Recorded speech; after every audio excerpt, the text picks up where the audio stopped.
God, I smell soup on you. Welcome to Tales Tomorrow. I'm Morrow, your storyteller for today. With me have some more RPG horror stories. Hey guys, I want to say I'm sorry for not streaming as of late. I apologize. I had some schedule restructuring and I'm gonna try to find a different day when I can stream. I'll keep you guys posted. For now, let's get some RPG horror stories for today. Not a true horror story, but I had my first experience with a bad DM. Sorry for the long story. For context, I'm a DM with a long-term campaign of D&D 5e. I also earn a little money on the side running games for local library. I also run intro sessions for my friends at bookshop events he runs a few times a year. I'm no Matt Mercer, but I like to think I'm fairly experienced DM. At the last event my friend ran, a guy approached him and asked him if he could DM for one of the events. My friend said, "Well, I don't know you, so how about you DM for my regular group one day and we can see how you do there." He agreed and we started looking for a day he could run a one-shot for us. So given we had a few members of the team leave recently and I'm taking a long trip out of the country for a few weeks, we decided to let him run his session the other day. First, I just want to say the world building this guy did was awesome. Lots of lore and history, but things got a bit rough for a 3-hour one-shot. He gave us a pretty open-ended prompt.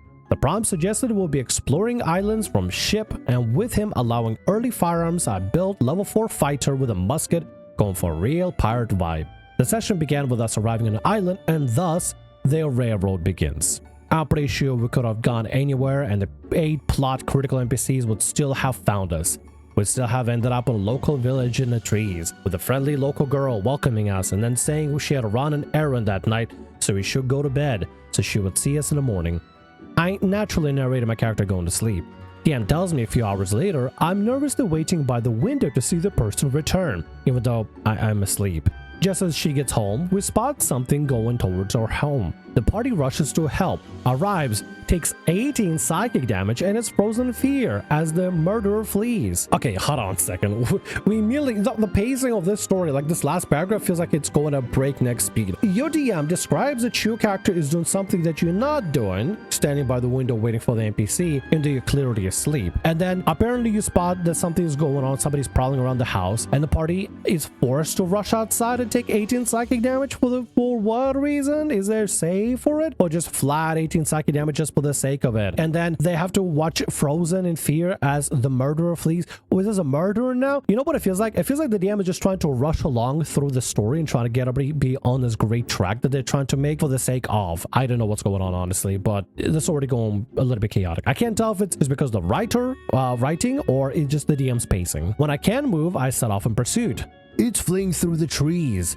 Okay, I want to try to dash through the trees and swing from branches after them. Make acrobatics. That's 19 plus 6, 25. You're chasing after them, but they're gaining distance, so you notice they're heading towards the ground. I follow them. You need to take the vine lift. I'm climbing through the trees. Yes, but they went down. I want to climb down. Take the lift. I want to follow them down through the trees. Roll perception.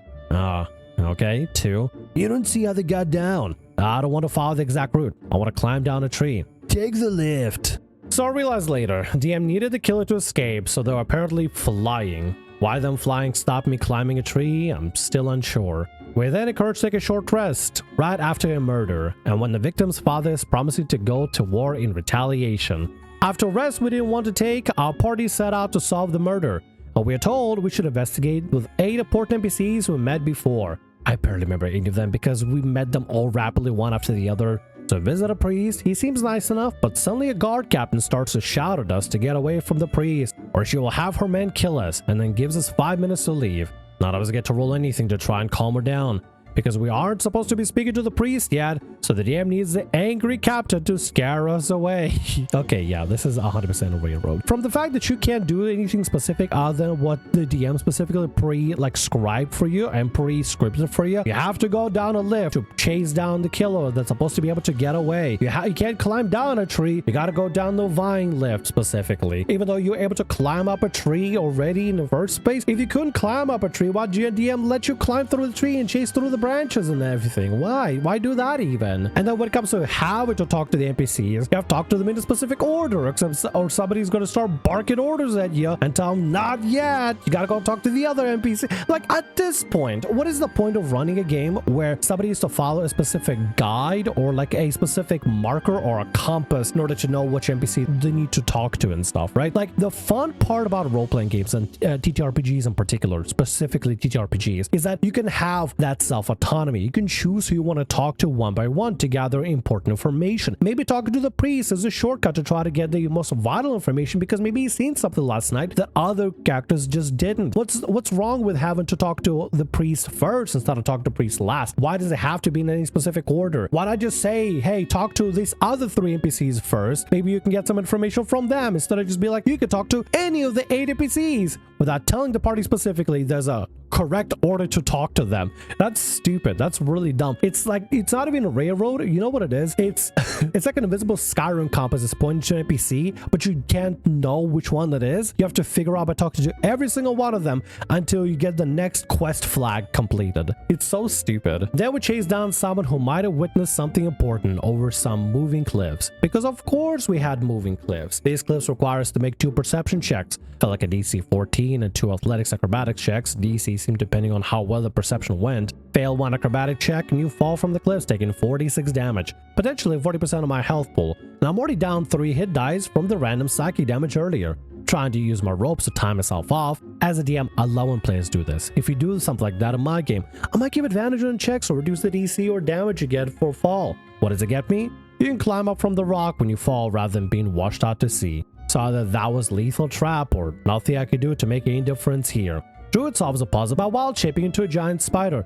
And I can see the DM hates this. He wants the exact wording of spider climb to work out if he can force him to do the same challenge. But he can't. When the druid tries to leave behind a trail of web to help us climb, he gets washed away by the rain on a random nature check. After this, I was pretty checked out. We spoke to a whole bunch of NPCs and get sent across the island. One of the NPCs is a horrible insult character, which personally I wouldn't put in a fantasy setting, but hey, whatever. Probably a self-insert from the DM, but whatever. By the 3-hour mark, we have solved a puzzle. A wrong move in the puzzle causes 3d6 psychic damage, which causes my character to go down. I haven't been in combat. I haven't really done anything but get slapped by a murderous psychic BS, fall off some cliffs, and get zapped by a puzzle when no checks make offer any help.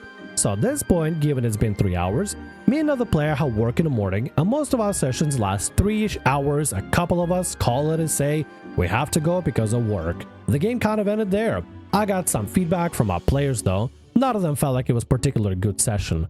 We're just along for the ride and the story the guy wanted to tell. Unsurprisingly, he wasn't being invited to DM at a bookshop event. God, because oh my god, I feel like this guy, he doesn't want, you know what he wants to do? He doesn't want to play TTRPGs. He wants to script out a game, right? A game with objectives. He wants to make like a modded Skyrim questline instead of playing TTRPGs. You have to do things in a specific way, and you have to do things in that specific way. There's a massive railroad, and you can't go out of bounds, and you can't go do the things. You have to go down the vine lift in order to let the murderer escape. You can't just climb down or do anything specific or cast Featherfall while you're jumping down or something. Nothing is allowed to do. You can't use parachutes, can't use ropes in order to brace yourself for the fall. You just have to take the damage if you fail. It's just like the whole fun about TTRPGs is using your character's abilities, like turning themselves into a spider to use spider climb. That's excellent. That's awesome. That's amazing. Why would you want to restrict players from being able to do something like that? That is so sick and cool. For real, this is insane. I don't agree with this kind of mentality for this DM. This is the kind of DM that wants to play a specific type of role and wants to make sure everybody is playing specific type of role together with them, not anything else specifically otherwise. And this is just, it's just not good, dude. It's just not good at all whatsoever. I think this is a really bad way to do things. This is the kind of DM that wants to make you guys play a railroad, that want to play their little story they wrote up instead of allowing you to have any sort of self-autonomy or be able to solve things in your own special way. And I personally don't agree with this sort of thing. Like this is the design for video games, right? This is literally designed for video games. This railroady, not allowed to do whatever you want kind of thing. We have to complete things in a specific way in order to get through the objective kind of thing. It's literally just a video game design in D&D format. Let's move on to the next story for today. DM lies about a one-shot's content to make me join, kills my character halfway, and makes me play his pre-made character. So I was on an RPG Discord server asking if someone is going to bring a short D&D adventure to test my new barbarian character idea. A guy replied saying, I'm not bringing D&D, bringing Troika, but your barbarian will work well. I'd never heard of Troika before. He explained me the game, and apparently it's kind of like Planescape meets Hitchhiker's Guide to the Galaxy thing, with classic surreal British humor. Telling my fantasy barbarian would not fit a game where he explained he will roleplay as post office employee. He insists that you can play literally anything you want in Troika, and then he invites players to use the old characters to explore them more. I still feel the barbarian could be very well out of place in a modernish setting, so I propose you said I can play anything? Really anything? Can I play a non-humanoid character? I never get to do that, so I'd love to take the chance. But tell me if it's awkward. Well, apparently it wasn't awkward, as long as my character wasn't too big. So I brainstormed it, and I eventually make a monstrous cosmic eldritch abomination. Now I strive to make characters fit with the setting, so the British humor thing was just this Lovecraftian horror was working as an underpaid post office new hire. DM is very excited about it, and keeps saying how awesome this character is. The only negative sexist comment he makes is, if the creature to look like that, does it have to be female? It should be an it. But I say part of the joke is that it would be more amusing that monster is a female. But yeah, he seems very excited about her. That was the premise. Now in the game session with 2 other players. DM tells our characters to introduce ourselves and says everyone here is using a pre-made character, except for, calls my name, who made her very custom idea. That made me feel immediately awkward because it felt as if I had been a jerk who didn't want to play pre-made characters. While the truth was that DM pitched it to me as, play what you want, bring an old character. And I had no idea the other players will play with quick pre-made sheets. Session begins well though. Everyone is good, it moves smoothly, we're all having fun. The other 2 players were Steampunk Robot and Man Made of Jelly, both humanoid though, so I realize I'm only one non-humanoid shaped sentient being. No big deal, however, and my character seems to fit in really well. Not even an hour into this session, we reach a gate that seems to have a defense system if we go through it. I propose to fly over the gate as my character can fly. Another player ignores it and steps past the gate. Nothing happens except an automated welcome message. My character then decides to fly over the gate. It immediately gets electrocuted by the defense system. I'll fail the roll and take 3/4 of my health as damage. As my character falls to the ground wounded, the robot player offers my lantern oil to heal myself. Now, my character being an alien, she's clueless about this world, just like the robot is clueless about organic creatures, which is why he offered me the oil to heal. But I pause the situation by loudly making my character ask, are you sure I should try it? Given a last chance to avoid the damage, but the robot insists. My player takes damage, not even dice roll required, and end up at 1 single health point. Try to attack the player but I use a non-damaging attack, mind control. Idea was to mind control him to tell me why he hurt me, that the robot would explain why, or unless he meant no harm, and that's it. But of course, once the DM sees I made a great roll, he says that mind control is an ability, not an attack, so actually the result must be lower, not higher. Okay then, so fail the attack. The player apparently felt bad about the whole situation, so they decided the idea was to find something to heal me. I don't want the story to derail from the main quest because my character is dying, so my character insists she'll be okay. As we proceed, we enter a darker room. The other 2 players are both full health and decide to search in a messy room. Me having only 1 health point, tell the DM I will stand still and be on the lookout for any danger. I have a hypothesis. I feel like the entire security checkpoint that everybody else walked through was probably intended for your character to get hurt anyway. I bet you what would have happened if you decided to not fly over but just walk through the actual barrier itself, you probably would have still been electrocuted for 3/4 of your health. I am calling it right now. I feel like this is the kind of DM that allows you to make whatever character you want, but are actively finding or trying to find ways to kill off your character for some reason. I don't know. I don't know what the DM's got going on. I could be wrong. Maybe you would have walked through the actual defense gate and you would have been fine, but because you chose to fly over, you took a lot of damage. I don't know what the DM is going for, but let's find out. The DM makes 2 players roll to see if they hit a trap. One of them avoids it. The other gets hit by it. And that's when the DM says to me, actually, I think you should roll to avoid the trap too. Why? I was specifically not doing anything to avoid traps. But sure, why not? I understood the DM's game now. So I roll. Oh, turns out it's not the other player who took the damage. It's me, the one who was always making sure not to get killed. My character dies. DM immediately rolls to give me a random pre-made sheet. Oh wow, finally I'm a pre-made character just like everyone else. I stay silent. I'm pretty pissed. He pitched me the game as, play any character you want. You can even bring your old character from other campaigns. And never told me Troika is actually one of those old school RPGs where the player characters are cannon fodder. spent time and effort to make a character I played for 1 single hour total because I was not told it was a cannon fodder type of RPG adventure. As I stay there silently pondering if to just thank for the game and call it quits, DM tells me I can join with my new character if I want. I do just that. "See character, he's standing in the hall." I interrupt him. "Yeah, no, she is standing in the hall." I do my entrance, I take the dumb pre-made crap and turn her into a memorable quirky monkey tamer, or should I say monkey abuser. However, after my grand entrance, I do not intervene much in the story, pretty much act only when either the DM or another player calls me, but when I do, I'm always role-playing well.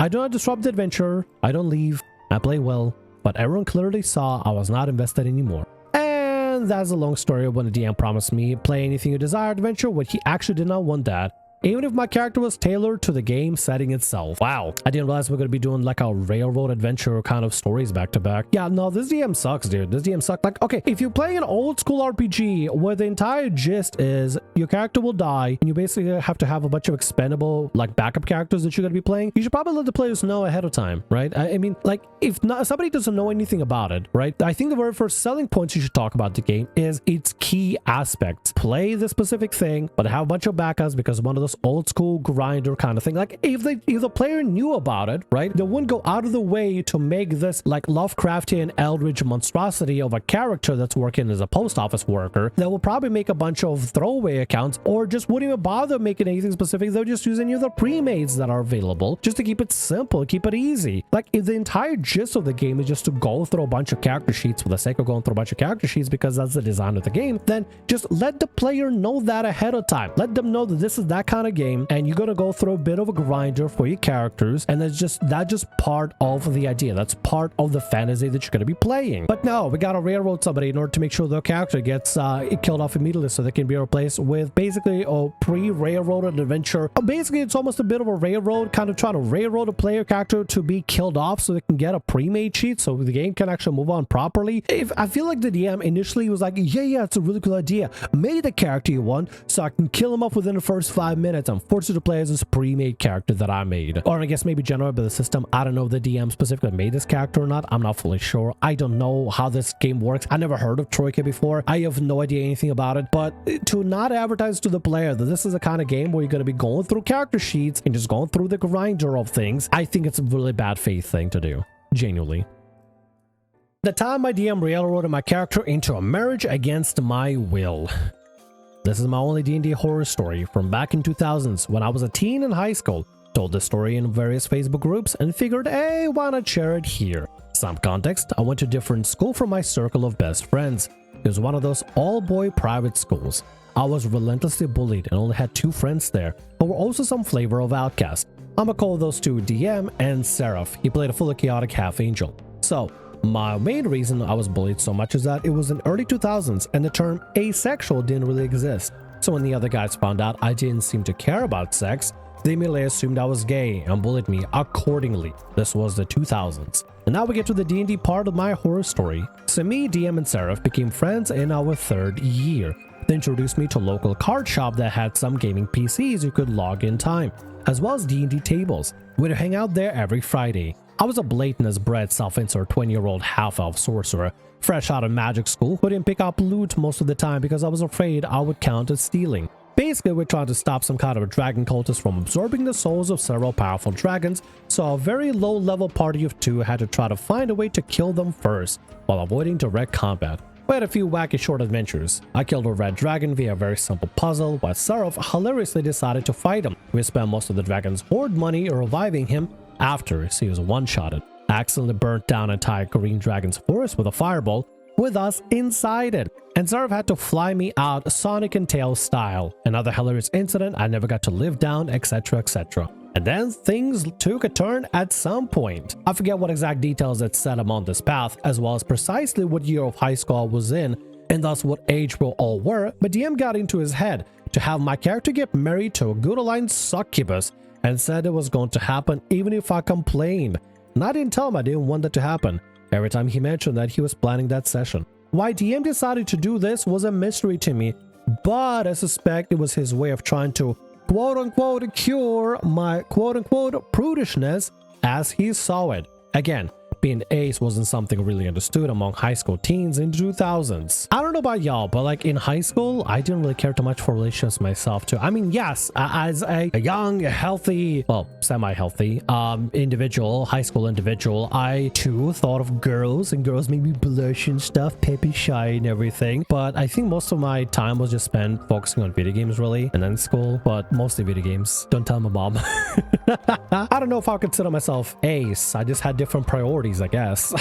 I don't know. Is you considered ace if you have slightly different priorities other than to look for a partner? I thought it was just normal. I thought it was normal to do that sort of thing. I don't know. At some point, we made plans to hang out at Seraph's house, which was very far from my home, and play video games and D&D until that evening, when my dad would come to pick me up. Something we'd done a couple of times prior, and as we sat down to play D&D, DM declared that this session would be one where my character would get married. Again, I said I didn't want to do it. He didn't care. He kept going.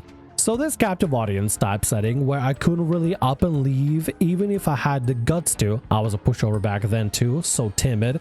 I didn't want to's were all I could really manage. We had a 100% non-combat zero adventure session with the king, the queen, honored our two-man party with a feast. And the Succubus prince's daughter had a love at first sight moment with my sorcerer. I have vague memories of most of the session, given it was 18 years ago. The only non-important part of the story I really remember was a bit where I've locked my character's guest room at the place, with a hilarious portal to the elemental plane of P in the closet for comedy reasons, with no way out. Wait, hold on, what the fuck? Why do you have a portal to the elemental plane of P in the closet for? What the hell? Is that just high school humor? I think it's a P jokes that I don't, I think it's high school jokes P humor, that's all it is. Some way or another, my character gets nabbed or otherwise taken to the princess's chamber, where she proceeds to grab him, and thank the gods, DM tastefully does a fade to black. Scene shifts to Seraph, who accidentally drunkenly stumbles upon a secret chapel under the palace where my character is getting married to the princess. Despite my IRL protests, DM was overruling my character's protestation and saying those weren't happening. Okay, hold on. It's like I gotta ask a question. So the DM is purposely forcing you and railroading you into getting married with a succubus because they think that maybe that'll make you interested in women? Oh, what? This makes no sense. This makes no sense to me whatsoever. Maybe the DM was just trying to do this like specific thing because I wanted this succubus to matter in the story later on as like a BBGD NPC kind of thing. I don't know. What was the point for any of this? Were they just trying to cure you being ace or try to make you less ace by making your character be forced into a marriage? I don't think that'll fix anything. In fact, with how much you're protesting against it, this feels like this was pointless to do. Why even do this whole thing? Why not just play a regular ass game? This feels pointless. Why is your DM doing this? Why is your DM so adamant about your character getting together with somebody? Are they like a hopeless romantic that just wants to see romance in the game or something? Maybe it could be the DM just really wants this romance to happen. They really like this succubus NPC and they really want to get together with your OC or something. Who knows, honestly? But as a way to quote-unquote try to fix or cure your ace, this is weird. This is strange. Why go so hard into this when you guys could be playing regular ass D&D? I just don't get it, dude. I just genuinely don't understand. What was the intention here? Was the intention even good here if it's against your will? I don't think it's necessarily good. I just think this is kind of a wasteful gesture. This is a waste of time for everybody, including the DM, including you guys. I go, yo, there's that bit we can say object. Get me out of here, Seraph. Memory gets a bit fuzzy as to whether or not DM bribed Seraph with sweet loot or not, but Seraph doesn't object, and I think he even jokingly blessed the union as celestial entity. Another feast scene, the princess absconds with my character yet again for wedding night festivities, and DM looks me dead in the eye and says, "It was the best night of your character's life. You're not allowed to say otherwise. In fact, the next morning your character says to Seraph, this was the most wonderful night of your life."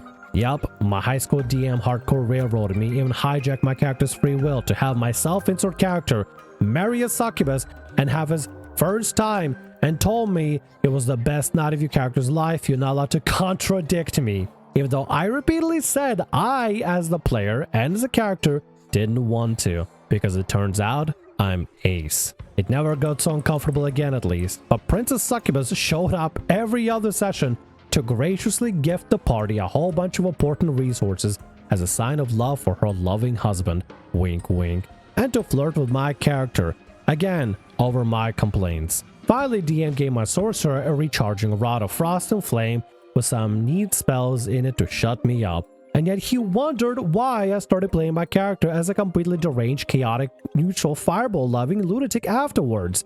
No way of having my character express his trauma from the whole incident. Fortunately, after high school, I no longer had much reason to hang out with those two friends anymore. Doubtly so, after DM went and turned into a colossal douche as a young adult. I don't miss him, and barely miss Seraph, if I'm being honest. So the guy literally just railroaded you to have your character get together with somebody just because. I have a theory. I think that's want to have this succubus just be inserted into this story, or that someone wanted to have a reason for be able to in character flirt with your character or something. I don't know, dude. Actually, you know what? Comments. What are your thoughts? Why did the DM do this in the first place? Well, there's no way to cure the OPs being ace or something, even though there's nothing to cure. They're just not interested in any of the specific interactions at all because they're ace. Like, they just had no interest at all in the slightest. Or was it just to do some sort of a succubus self-insert kind of thing? I have a theory that maybe they just wanted to be able to have the succubus self-insert that can flirt with them. I don't know. Maybe DM likes OP. Who knows? I have no idea. I have no clue. I have no idea what the dynamic is. The dynamic really wasn't described much at this point. They just play D&D together, video games together, I think. So, like, that's basically it. I think. I don't know. Everybody give you hypotheses in the comments below. I would love to see what people think, what's going on here, because I have no idea. And with that, that's going to be all our stories for today. I want to thank you very much for watching, and thanks so much for being here. If you like what I do, consider subscribing to the channel and leaving a like. Also, if the RPG Horror Stories ever goes down, or if you want to submit your own personalized horror story, email is down in the description below. I'll see you again in more Tales tomorrow. Bye-bye.